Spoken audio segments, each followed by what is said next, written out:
Madalas kong nakikita to sa comment section ko. Sa mga nagtatanong sa rayos at rim set ni Wavy kung ano daw ba size.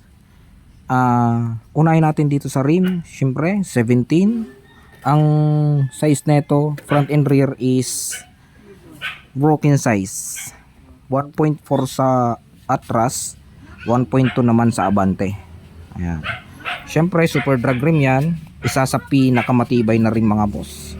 Ayan. Kaya ilang ulit na ng biyahe ng Bicol to, pero ni minsan hindi yan nabibengkong mga bossing. O, di ba? Solid yan mga boss. Sa gulong naman natin, kung maitatanong nyo na rin, is syempre V-rubber tayo. Trusted ko na tong V-rubber na to. Ayan. Ilang ulit na akong biyahe ng Bicol na ito, pero hindi pa ako nagpapalit ng gulong.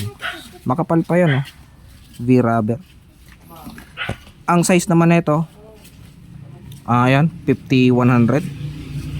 50-100. Tapos yung sa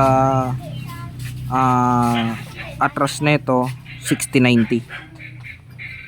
Solid yan mga boss. Tapos dito sa rayos, pinaka matibay dapat na ikabit nyo dito is 9G yung taba.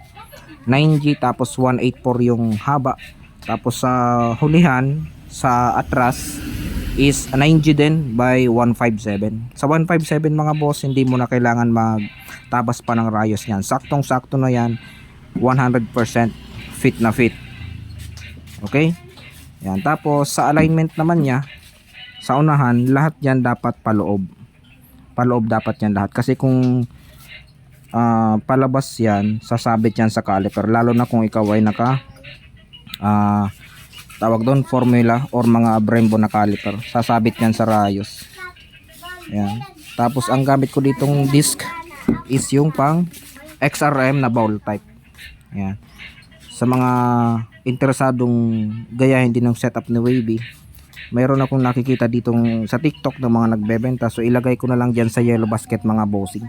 Pare-parehas lang din naman ang quality niyan. Kahit anong brand naman, okay yan mga boss.